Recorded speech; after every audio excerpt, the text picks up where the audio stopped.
السلام عليكم ورحمة الله وبركاته. إن الحمد لله نحمده ونستعينه ونستغفره. أعوذ بالله من شرور أنفسنا ومن سيئات أعمالنا. من يهده الله فلا مضل له ومن يضلل فلا هادي له. وأشهد أن لا إله إلا الله وحده لا شريك له. وأشهد أن محمدا عبده ورسوله أما بعد. கணிதற்குரிய எல்லாம் அல்ல அல்லாஹ்வின் நல்லடியார்களே, அந்த ஏக இறைவனின் சாந்தியும் சமாதானமும் வற்றா பெருங்கருணையும் நம் உயிரிலும் மேலான முகமது நபி ஸல்லல்லாஹு அலைஹி வஸல்லம் அவர்கள் மீதும் அவர்களை பின்பற்றி வாழ்ந்து மறைந்த உத்தம சத்திய சகாபாக்கள் சகாபிய பெண்மணிகள் குறிப்பாக இங்கு அமர்ந்திருக்கும் நாம் அனைவர் மீதும் என்றென்றும் நின்று நிலவட்டுமாக. கணிதற்குரிய எல்லாம் அல்ல அல்லாஹ்வின் நல்லடியார்களே, நபிகள் நாயகம் ஸல்லல்லாஹு அலைஹி வஸல்லம் அவர்கள் சொல்லி காட்டுகிறார்கள், நிச்சயமாக இந்த உலகத்தில் உள்ள எல்லா மனிதர்களுமே பொறுப்பாளிகள் தான். ஒவ்வொருவருமே அவருடைய பொறுப்புகள் குறித்து நாளை மறுமையிலே விசாரிக்கப்படுவார்கள். ஒரு ஊருடைய ஒரு தலைவர் அவருடைய குடிமக்களை குறித்து விசாரிக்கப்படுவார். ஒரு குடும்பத்தினுடைய ஒரு ஆண் அவர் தன்னுடைய குடும்பத்தாரர் குறித்தும், ஒரு குடும்பத்தினுடைய ஒரு பெண் அவர் தன்னுடைய குடும்பத்தார்கள் குறித்தும் விசாரிக்கப்படுவார்கள். அந்த விசாரணைக்கு அவர்கள் நாளை மறுமையிலே அல்லாஹ்விடத்துல பதில் சொல்ல வேண்டி இருக்கிறது. இன்னொரு செய்தியை அல்லாஹ்வுடைய தூதர் அவர்கள் குறிப்பிட்டு காட்டுகிறார்கள், நாளைக்கு மறுமையில ஒவ்வொரு மனிதனும் ஒரு சில கேள்விகளுக்கு பதில் சொல்லாமல் அந்த இடத்தை விட்டு நகரவே முடியாது. அல்லாஹ்வுடைய தூதர் அவர்கள் அதுல குறிப்பிடுறாங்க, ஒரு இளைஞன் தன்னுடைய இளமை பருவத்தை எவ்வாறு கழிக்க வேண்டும் கழித்தான் என்பதை பற்றியான அந்த கேள்விக்கு பதில் சொல்லாம அந்த இடத்தை விட்டு அவனால் நகரவே முடியாது என்று அல்லாஹ்வுடைய தூதர் அவர்கள் குறிப்பிட்டு காட்டுகிறார்கள். திருமறை குர்ஆனில் அல்லாஹ் சொல்லி காட்டுகிறான், சும்மலத்துஸ்அலுன்ன யௌமைதின் ஐன்னையும், உங்களுக்கு வழங்கப்பட்ட எல்லா அருள் கொடைக்காக வேண்டியும் நாளை மறுமையிலே அல்லாஹ்விடத்தில் நீங்கள் விசாரிக்கப்படுவீர்கள் என்று அல்லாஹ் சொல்லி காட்டுகிறான்.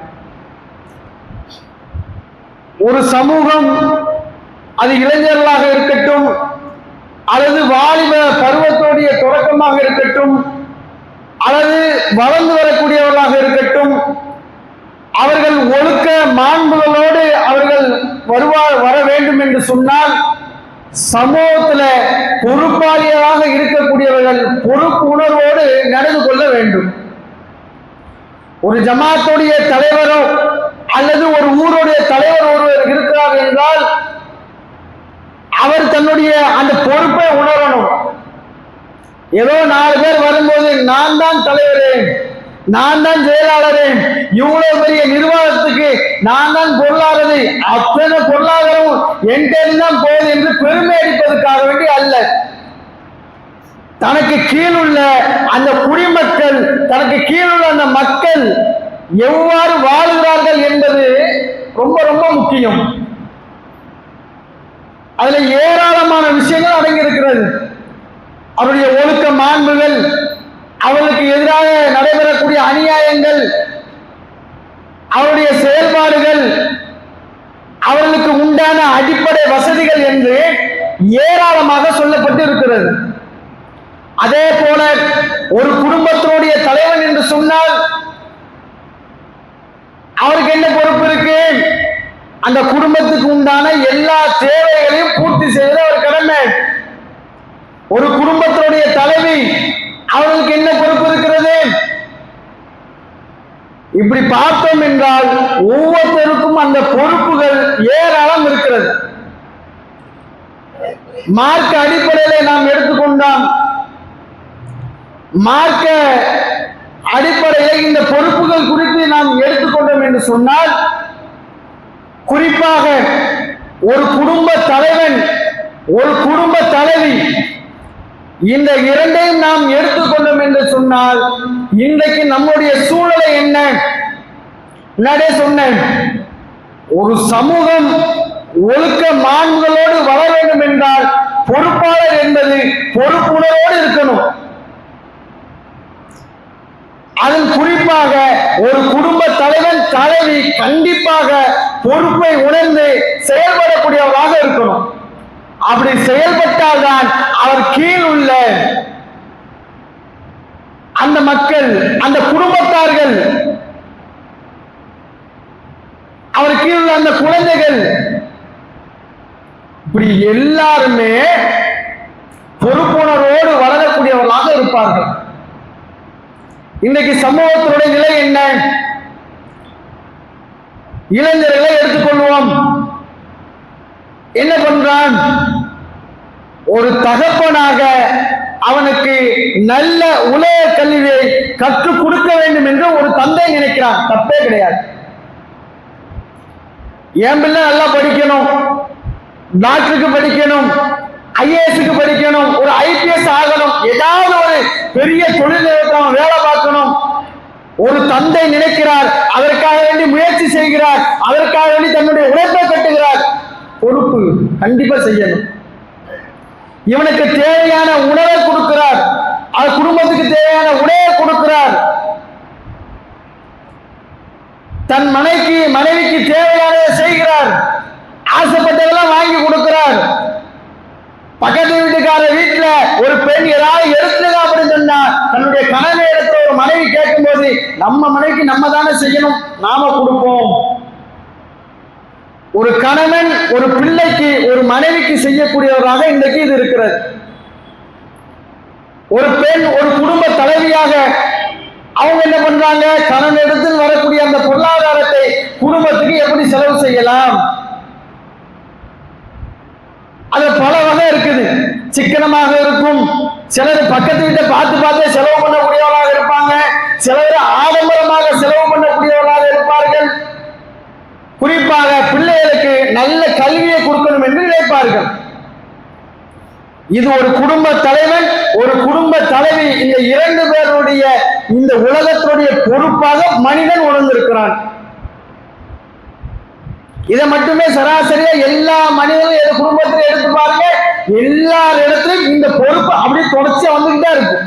இது எல்லார் இடத்துல இருக்கும். டீக்கடையில சாதாரண வேலை பார்க்க அன்றாட கூலியாக இருக்கிறானே அவன் இடத்தில் கூட இந்த பண்பு இருக்கும். ஆனால் மார்க்க அடிப்படையில நாளை மறுமையில நாம் பதில் சொல்வதற்கு நம்முடைய குடும்பம் ஒரு பொறுப்புள்ள குடும்பமாக வருவதற்கு இந்த பண்புகள் மட்டும் போதுமா? வெறுமனே உலக கல்வியை மட்டும் அவர்களுக்கு கற்றுக் கொடுத்தோட முடியுமா? அவர்களுக்கு தேவையான பொருளாதாரத்தை நாம் கொடுத்தோட முடிஞ்சிருச்சா? அவருக்கு தேவையான இந்த உலகத்தில் தேவையான அடிப்படை வசதிகளை செய்து கொடுத்தால் மட்டும் போதுமா? கிடையாது. இன்னைக்கு இந்த பொறுப்பு என்கிறது இந்த நிலைப்பாட்டோட நிக்குதா இல்லையா? இந்த அளவுகளோட நிக்குதா இல்லையா? இதனுடைய விளைவு என்ன? உலக கல்வியை மட்டும் உலகத்துடைய பொருளாதாரத்தை மையப்படுத்தி மட்டும் ஒரு பொறுப்பாளராக ஒரு ஆண் பெண் செயல்படுவதனால் இன்னைக்கு நம்முடைய சமூகத்துல எப்படிப்பட்ட தீய பழக்க வழக்கங்கள்லாம் வந்திருக்குது. இளைஞர்களுக்கு மத்தியில பார்க்கிறோம், போதைக்கு அடிமையாக கூடியவனாக இன்னைக்கு இளைஞர்கள் இருக்கிறானா இல்லையா? ஒரு 10 ஆண்டு தான் 2014-15க்கும் 2025-26க்கு நீங்கள் எடுத்து பார்த்தீர்கள் என்றால் அப்படி தலைகீழாக மாறி இருக்கிறது. வணக்க வழிபாடுகளோடு மார்க்க கல்வியை கற்றுக்கொண்டு இருந்த இளைஞர்களுடைய அந்த விகிதத்தை எடுத்து பார்த்தால், இன்றைய கால சூழலை எடுத்து பார்த்தால் பாதிக்கு பாதி அப்படியே குறைஞ்சிருச்சு. மதுவிலே அடிமையாக இருக்கிறான், தவறான பழக்க வழக்கங்களுக்கு அடிமையாகிறான், போதையிலே தான் என்ன செய்கிறோம் என்பதை மறந்து விடுகிறான். சிலர் தன்னுடைய இந்த உலக வாழ்க்கையை அவனாகவே அழித்துக் கொள்ளக்கூடியவனாக இருக்கிறான். ஒரு நேரம் இருந்துச்சு, ஐவேளை தொழுகை இல்லாட்டி கூட ஜிம்மாவுடைய தொழுகை கடமைன்னு உணர்ந்திருந்தான். நம்மளாம் பார்க்கலாம் பள்ளிவாசல்ல கடந்த காலங்கள்ல அந்த தொழுகையை நிறைவேற்றுவதற்காக வேண்டியால் ஓடோடி வந்துருவான். சும்மாவுடைய பயனா கேட்க மாட்டான், முன்னாடி வந்து உட்கார மாட்டான். ஆனா தொழுகையில கரெக்டா தொழக்கூடியவனாக நிற்பான். இப்படி ஒரு சில இளைஞர்கள் இருந்தாலும் இல்லையா, கடைசியில் ஓடோடி வருவான். இன்றைக்கு நிலைமை என்ன? அதுலயும் பின்னடைவு தான். எந்த அளவுக்கு? சும்மா நடக்கக்கூடிய இந்த காலகட்டத்தில் நேரத்தில் மது பாட்டிலை வாங்கக்கூடியவர்களாக இன்றைக்கு இளைஞர்கள் இருக்கிறார்கள். நம்ம இங்க உள்ள உட்கார்ந்து இருக்கிறதுனால நமக்கு தெரியல. ஜும்மாவுடைய இந்த நாளையில கடமையான இந்த தொழுகை என்பது எவ்வளவு முக்கியத்துவமாக சொல்லப்பட்டுச்சு. வெள்ளிக்கிழமையுடைய புனிதன் எவ்வளவு முக்கியத்துவமாக மார்க்கத்தில் சொல்லப்பட்டிருக்கிறது. இந்த நேரத்தில் இந்த ஜும்மாவுடைய தொழுகை சொந்த ஊர்ல இருந்து புறக்கணித்து விட்டு மதுக்கரையில போய் நிற்கக்கூடியவனாக இருக்கிறான். அன்றைக்கு தொழுகையால் தொழுன்னு வந்தானே, இன்னைக்கு அதை விட பின்தங்கிய நிலையில இருக்கிறான். ஆண்களுடைய நிலை இப்படி இருக்கிறது, பெண்களுடைய நிலை எப்படி இருக்கிறது? சமூக வலைத்தளம் என்பது இன்னைக்கு சீரனுடைய ஒட்டுமொத்த இது அதுதான். பார்க்கிறோமா இல்லையா? பேஸ்புக், இன்ஸ்டாகிராம் இது போன்ற சமூக வலைத்தளங்கள்ல மாட்டிக்கொண்டு கணவனுக்கு துரோகம் செய்யக்கூடியவர்களாக, தவறான காரியங்களில் ஈடுபடக்கூடியவர்களாக இன்றைக்கு பல பெண்கள் சிக்கி தவிக்கக்கூடியதை பார்க்கிறோம். என்ன காரணம்? மார்க்கம் இப்படிப்பட்ட ஒரு சூழல் நமக்கு சொல்லி தந்துச்சா? இஸ்லாமிய மார்க்கம் சொல்லப்படுகிற அந்த கொள்கை கோட்பாடு என்பது இப்படிப்பட்ட நிலைக்கு ஒரு மனிதனையோ, ஒரு ஆணையோ, ஒரு பெண்ணையோ, ஒரு இளைஞனையோ தள்ளுமா? கிடையாது. இதற்கு காரணம் என்ன தெரியுமா? பொறுப்பாளியாக இருக்க வேண்டியவன், இந்த சமூகத்திற்கு பொறுப்பாக மார்க்கம் சொல்லுது, அவன் சரியான பொறுப்பாளியாக இல்லை.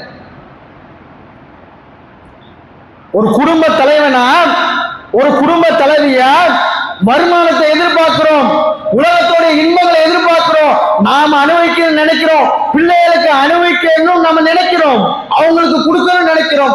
ஆனால் அவர்கள் ஒழுக்கத்தோடு வருவதற்கு, அவர்கள் ஒழுக்க மாண்புகளோடு இந்த உலக வாழ்க்கைக்கு கழிப்பதற்கு, அவர்களுக்கு தேவையான அந்த மார்க்கத்தோடைய கல்வியை கொடுப்பதற்கு நாம தயாராகலாம். ஏன்? நாமளே மார்க்க கல்வியை கத்துக்கல. இந்த மார்க்கத்துடைய கல்வி என்பது, இந்த மார்க்க கல்வியுடைய முக்கியத்துவம் என்பது நமக்கு முதல்ல புரியல, நாம கத்துக்கல. அதன் காரணமாக நமக்கு கீழுள்ள நம்முடைய பொறுப்பாக இருக்கக்கூடிய மக்களுக்கு நாம கொண்டும் போகல. அதுதான் காரணம். அதனுடைய விளைவுதான் இன்றைக்கு சமூகம் பல விஷயங்கள்ல சீரழிந்து இருக்கக்கூடிய காட்சியை பார்ப்போம். அப்ப முதல்ல பொறுப்பாளியாக இருக்கக்கூடிய நாம் இந்த மார்க்கத்தினுடைய கல்வியை கற்றுக்கொள்வதில் ஆர்வப்படக்கூடிய மக்களாக இருக்கும். நீங்க பார்க்கிறோம், கணவன் மனைவிக்கு மத்தியில பிரச்சனை,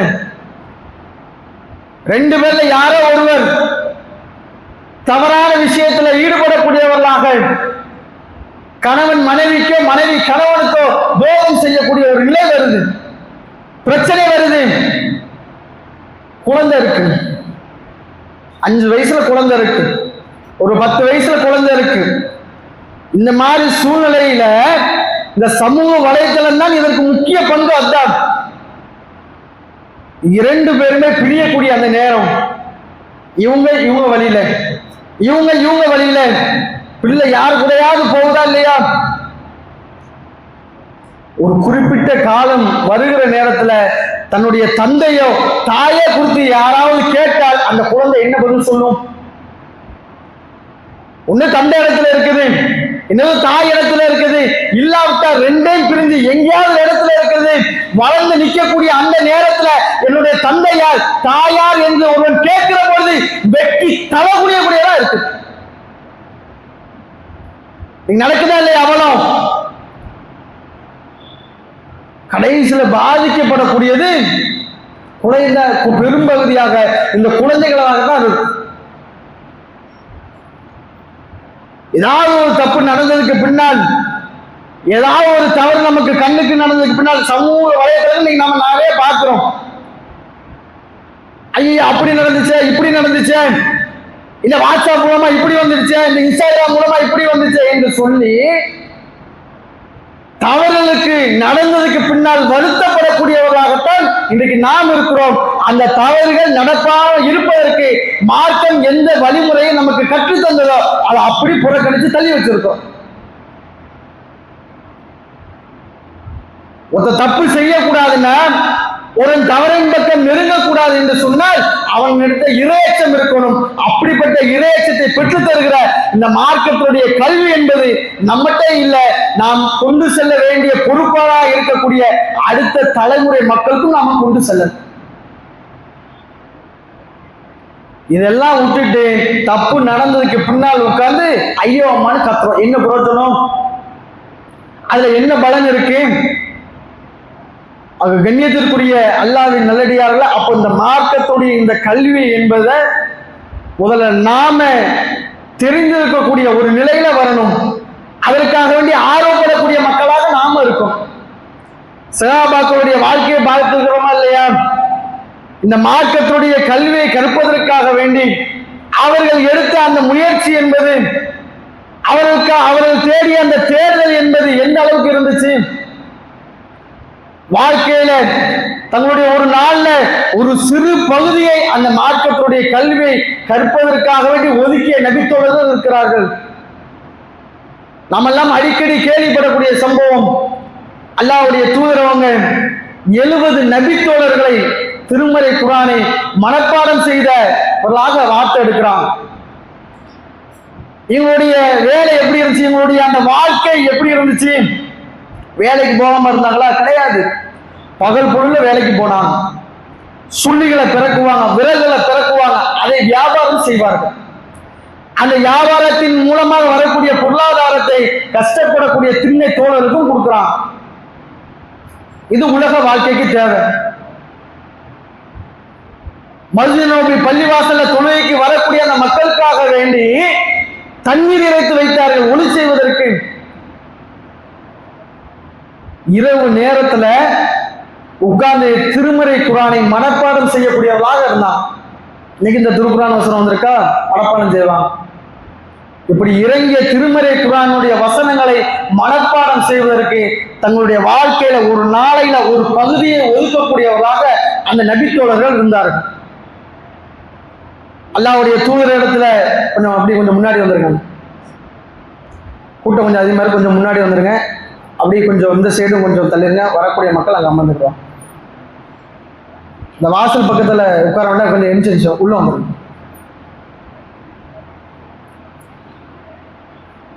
நபிகள் நாயகம் ஸல்லல்லாஹு அலைஹி வஸல்லம் அவர்களிடத்துல ஒரு சில கூட்டத்தாரர்கள் என்ன பண்றாங்கன்னா, இவங்களை பிரச்சாரத்துக்கு அழைத்து செல்வதற்காக வேண்டி கூட்டிட்டு போறாங்க. பிரச்சாரத்துக்கு நாங்கள் இவங்களை கூட்டிட்டு போறோம், எங்க ஊர் மக்களுக்கு நாங்கள் சொல்ல வேண்டியிருக்கு என்று அழைத்து செல்லக்கூடிய நேரத்துல இந்த நபித்தோழர்கள் 70 நபர்களுமே கொல்லப்படுறாங்க.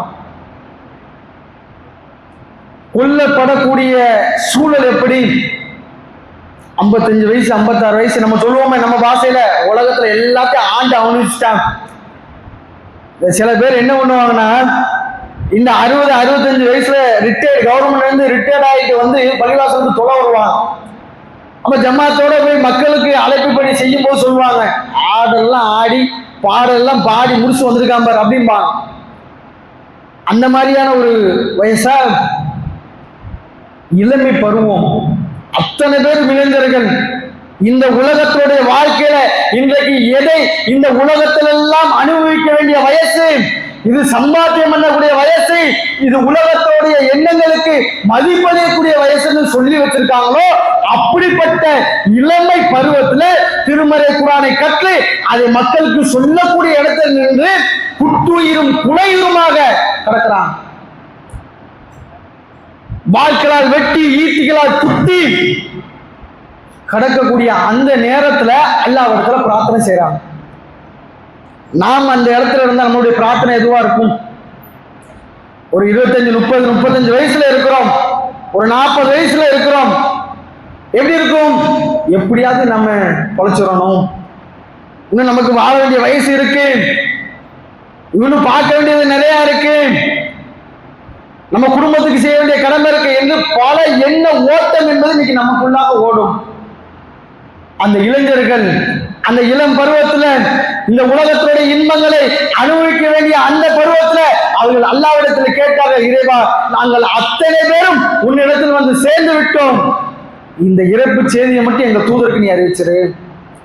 இன்னொரு நபித்தோடு கேட்கிறாங்க, ரத்தத்தை எடுத்து தன்னுடைய முகத்துல தடவிட்டு சொல்லுகிறார், குஜூர் ரப்பியல் காபா, காபாவின் அதிபதியான அல்லாஹ் மீது சத்தியமிட்டு சொல்கிறேன், இன்றைய தினத்துல நான் ஜெயிச்சிட்டேன்.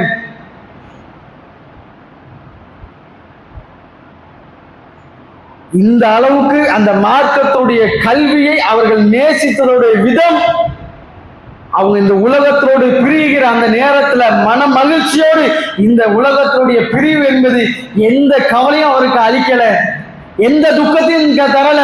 காரணம், மார்க்கத்துடைய கல்வியை கற்றுக்கொண்டோம், அதை சொல்ல வந்தோம், அல்லாஹ்வுக்காக இந்த உலகத்தை விட்டு போப்போம். இந்த செய்தியில அந்த இளைஞர்களுக்கு அந்த மார்க்கத்தினுடைய கல்வியை கற்றுக்கொள்ள வேண்டும் இருந்த அந்த ஆர்வம் என்பது, அதற்காக அவங்க நேரத்தை ஒதுக்குனாங்களே, அந்த ஆர்வம் என்பது இன்னைக்கு நம்மள எத்தனை இளைஞர்களுக்கு இருக்கு, நம்மள எத்தனை பேருக்கு இருக்கு?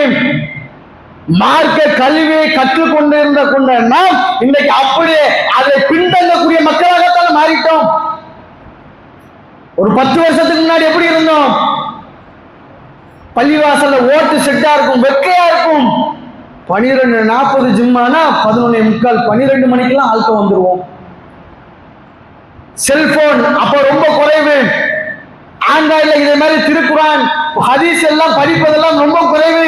அந்த மாதிரி நேரத்துல திருமறை குரானை எடுத்து படிக்கக்கூடியதா இருந்தோமே, ஹதீஸ் எடுத்து படிச்சோமே, ஒரு ஹதீஸை எடுத்து பார்க்க 10 ஹதீஸை தேடி தேடி பொறுத்தமே, எங்க போச்சு ஆர்வம்? அந்த கல்வியோடைய தேர்தல் அன்னைக்கு இருந்துச்சு, இன்னைக்கு எங்க போச்சு? அந்த இப்னு கஸீர்ங்கிற அந்த திருமறை குரானுக்கு விளக்கம் இருக்குது. ஒரு பள்ளிவாசல்ல 5 தான் இருக்கும் அல்லது 4 இருக்கும். 12:05 12:10 ஏதாவது அவசரமா வந்து அதை படிக்கணும் எடுக்க வந்தா கிடைக்காது. பக்கத்துல உட்காந்து படிச்சுட்டு இருப்பாரு. தூக்கி வச்சிட மாட்டாரா? அதை எடுத்து நம்ம படிச்சிட மாட்டானா? ஹதீஸ நம்ம பார்க்க வந்து ஹதீஸ் தலைப்பு அவர் படிச்சிருக்காரு, வச்சிட மாட்டாரா என்கிற ஏற்க மனப்பான்மையோடு அமர்ந்திருந்த நாம், அப்படி திருமறை குரானை புரட்டி கொண்டிருந்த நாம், இன்னைக்கு நம்மளுடைய கைகள்ல இலகுவாக வாய்ப்பு கிடைக்கக்கூடிய இந்த நேரத்துல இதை உதாசீனப்படுத்தக்கூடியவராக, இதை தள்ளி புறந்தள்ளக்கூடியவராக இருக்கிறோம். இந்த நிலைதான் நம்முடைய சமூகத்துல இன்றைக்கு ஏராளமான தீமைகள் வருவதற்கு அடிப்படை காரணம். மார்க்க கல்வியை தூக்கி தள்ளி வைக்கிறோமே, நாம கத்துக்கலாம புறக்கணிக்கிறோமே, இந்த நிலைதான் காரணம். இந்த நிலையை நாம் மாற்றக்கூடியவர்களாக இருக்கோம். அபூ ஹுரைரா அவருடைய செய்தியை நம்ம பார்த்திருக்கிறோமா இல்லையா? அவருடைய செய்தியை நம்ம கேட்டிருக்கிறோமா இல்லையா? அவங்க சொல்றாங்க, நீங்கள் எல்லாம் பொருட்களை ஈட்டி பொருளாதாரத்தை தேடி சென்றீர்கள், நான் என்னுடைய ஒரு ஜான் வயிறு கழிந்தால் போதும் என்று அல்லாஹ்வுடைய தூதரோடு என் வாழ்க்கையை அமைத்துக் கொண்டேன். அல்லாஹ்வுடைய தூதரோடு இருந்தாங்க, மார்க்க கல்வியை கற்றுக்கொள்ள வேண்டும் ஆர்வப்பட்டார்கள். சொகுசு வாழ்க்கை கிடைச்சுதா? நல்ல உணவு கிடைச்சதா? நல்ல உடை கிடைச்சதா? இல்ல, மாறாக மது நோம்பி பள்ளிவாசல் வாயில்ல எத்தனை ஒரு மயக்க முற்றவர்களாக கிடந்திருக்கிறான். இப்படிப்பட்ட பல கஷ்டங்கள், பல இன்னல்கள், பல துன்பங்களை அனுபவிக்கக்கூடிய அந்த நேரத்தில் கூட மார்க்கத்தினுடைய அந்த கல்வியை கற்றுக்கொள்வதில் சகாபாக்கள் ஆர்வப்படக்கூடிய மக்களாக இருந்தார்கள். அப்படிப்பட்ட அந்த ஆர்வம் என்பது பொறுப்பாளராக இருக்கக்கூடிய நமக்கு, இளைஞர்களாக இருக்கக்கூடிய நமக்கு முதல் அடிப்படையாக வர வேண்டும். அல்லாஹ் ரப்பல் ஆலமீன் அப்படிப்பட்ட நல்ல ஒரு பாக்கியத்தை நாம் அனைவருக்கும் தந்துருவான் என்று கூறி என்னுடைய முதல் உரை செய்கிறேன்.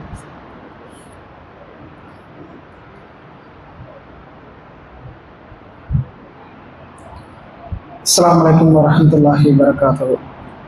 கண்ணியத்திற்குரிய எல்லாம் அல்ல அல்லாஹ்வின் நல்லடியார்களே, ஒரு பொறுப்பாளராக எப்படி மார்க்கத்தினுடைய கல்வியை கற்றுக்கொள்வது முக்கியமோ, அதே போல நமக்கு கீழ் உள்ள மனைவியாக இருந்தாலும் சரி, பிள்ளைகளாக இருந்தாலும் சரி, அல்லது ஒரு பெண்ணாக இருந்து தன்னுடைய குடும்பத்தாராக இருந்தாலும் சரி, இந்த மார்க்கத்தினுடைய இந்த கல்வியை கற்றுக் கொடுப்பதிலையும் அவர்களுக்கு கற்றுக் கொடுப்பதற்கு ஆர்வப்படுவதிலும் நம்ம ரொம்பவும் முனைப்பாக இருக்க வேண்டும்.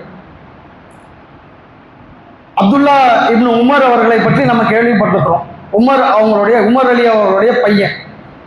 நபிகள் நாயகம் ஸல்லல்லாஹு அலைஹி வஸல்லம் அவர்களோடு ஒரு சபையில உட்கார்ந்து இருக்கிறாங்க. இப்போ அல்லாஹ்வுடைய தூதர் அவர்கள் ஒரு கேள்வி கேட்கிறாங்க. முஸ்லிம்களுக்கு ஒப்பான ஒரு மரம், அதோடைய இலைகள் உதிர்வது கிடையாது என்று அதோடைய தன்மைகளை சொல்லி இது என்ன மரம் என்று கேள்வியை கேட்கிறாங்க. அப்ப அப்துல்லா பின் உமர் அவர்கள் சுத்தி சுத்தி பார்க்கிறாங்க. மூத்த நபித்தோழர்கள்லாம் அமைதியாக இருந்ததை பார்த்து வெட்கப்பட்டு உட்கார்ந்து இருக்கிறான். சபை முடிஞ்சு வீட்டுக்கு வந்த உடனே தன்னுடைய தந்தையான உமர் அவர்களிடத்துல சொல்றாங்க, அல்லாஹ்வுடைய தூதரவங்க இப்படி ஒரு கேள்வி கேட்டாங்க, அந்த கேள்விக்கு பேச்சம்பள மரம் தான் எனக்கு பதில் தெரியும், இருந்தாலும் நான் கூச்சப்பட்டுட்டேன். மூத்த நபித்தோழர்களா இருக்கும்போது நான் சின்ன பையன் தானே, கூச்சப்பட்டுட்டேன், அதனால அங்க பதில் சொல்லலை என்று அவர் சொல்லுகிறார். இந்த இடத்துல ஒரு தந்தையுடைய ஏக்கம் எப்படி இருக்குங்கிறது உமர் அவங்க பட்ட அந்த ஏக்கம் ஒரு எடுத்துக்காட்டு. இன்னைக்கு பிள்ளைகளுக்கு நம்ம என்ன எதிர்பார்க்கிறோம்? நல்லா படி, நல்லா சம்பாதி, டிவியா பார்த்துக்க, சினிமாவா பார்த்துக்க, உலகத்துல மற்ற விமர்சனம் செய்யாத எந்த தவறுனாலும் ஓகே செஞ்சுக்க, இதுதான் நம்ம இது. சம்பாத்தியம் பண்ணி தந்தா போதும், நல்லா படிச்சா போதும், இதை மட்டும்தான் இலக்கா வச்சிருக்கிறோம். உமர் அவங்க சொல்றாங்க, என்ன இப்படி பண்ணிட்டீங்க? நீங்க அந்த சபையில அல்லாஹ்வுடைய தூதரவங்க அந்த கேட்ட அந்த கேள்விக்கு பதில சொல்லியிருந்தீங்கன்னா, இந்த உலகத்தில் உள்ள எனக்கு சொந்தமான என் சொத்து, என்னுடைய சுகம் அனைத்தை விட அந்த ஒற்றை பதில் எனக்கு விருப்பத்துக்குரியமா இருக்குமே. என்னத்த சொத்து, என்னத்த வீடு, என்னத்த பணம், என் பிள்ளை மார்க்கத்தை அடிப்படையில் ஒரு கேள்வி கேட்டு பதில் சொல்லிவிட்டானே என்கிற அந்த சந்தோஷம் இந்த உலகத்தினுடைய எல்லாவற்றை விட அந்த ஒற்றை பதில் எனக்கு ரொம்ப சந்தோஷத்தை கொடுத்துருக்குமே. இப்படி பண்ணிட்டீங்களே. இந்த ஏக்க நிலை நம்மகிட்ட இருக்கா? நம்மளுடைய பிள்ளை மார்க்க கல்வியை சரியா கற்றுக்கொள்ள மாட்டுக்கான அதற்காக எந்த முயற்சியும் நாம எடுக்காம இருக்கிறோம் என்கிற ஏக்க நிலை வருதா? மார்க்க கல்வியை கற்றுக்கொள்ளக்கூடிய அந்த பிள்ளைகளுடைய அந்த விஷயம், அவர்கள் சொல்லக்கூடிய ஏதோ ஒரு சூறாவையோ ஒரு துவாவையோ அல்லது மார்க்கம் தொடர்பான விஷயங்களை கேட்டு சந்தோஷம் அடையக்கூடிய பெற்றோர்களாக இன்றைக்கு இருக்கிறாங்க சமூகத்துல. இப்படிப்பட்ட ஒரு ஏக்க நிலை, ஒரு மனப்பான்மை நம்ம இடத்துல வரும். இந்த நிலை எந்த அளவுக்கு அப்துல்லா பின் அவருடைய உமருடைய வாழ்க்கையில சிறப்பா இருந்துச்சு. இன்றைக்கு நம்ம ஹதீஸ்கள் இருக்குல்ல, அதை வரலாறு பார்த்தோம் என்றால் அபூ ஹுரைரா அவர்களுக்கு பின்னால் கிட்டத்தட்ட 2500 ஹதீஸ்களை அறிவிக்கக்கூடியவர்களாக அப்துல்லா பின் உமர் அவங்க தான் இருக்கிறார். நபிகள் நாயகம் ஸல்லல்லாஹு அலைஹி வஸல்லம் அவங்க வாழுகிற காலகட்டத்தில் அப்துல்லா பின் உமர் அவங்களுடைய வயசு என்ன? 13-14. அல்லாஹ்வுடைய தூதர் உயிரோடு இருக்கக்கூடிய காலகட்டத்தில் அவருடைய வயசு இதுதான். அந்த இளமை பருவத்துல அவர்கள் அந்த மார்க்க கல்வியை கற்றுக்கொள்ள வேண்டும், அவர்கள் பட்ட ஆர்வம், அவருடைய அந்த தந்தையுடைய அந்த ஆர்வம், அந்த தந்தையுடைய அந்த முயற்சி என்பது எப்படிப்பட்ட ஒரு சிறப்புக்குரிய ஒரு இடத்தை அவங்களுக்கு பெற்றுக் கொடுத்திருக்கு. அப்ப இந்த விஷயத்தை ஒரு பொறுப்பாளர்களாக, ஒரு குடும்பத்தினுடைய ஒரு பொறுப்பாளியாக நாம் உணர வேண்டும். நாம் இந்த மார்க்கத்தினுடைய கல்வியை கற்றுக் கொடுக்க வேண்டும். நமக்கு கீழுள்ள அந்த பொறுப்பு உள்ள அந்த மக்களுக்கு இந்த மார்க்க கல்வியை கற்றுக் கொடுத்து அவர் ஒழுக்கமுள்ள ஒரு சமுதாயத்தை உருவாக்குவதற்கு நாம் இதை அடிப்படையாக செய்ய வேண்டும் என்பதை கேட்டுக்கொண்டு என்னுடைய ஜும்மா உரையை செய்கிறேன். வாஹிர் தஅவானா அல்ஹம்துலில்லாஹி ரப்பில் ஆலமீன். அஸ்ஸலாமு அலைக்கும் வரஹ்மத்துல்லாஹி வபரகாத்துஹு.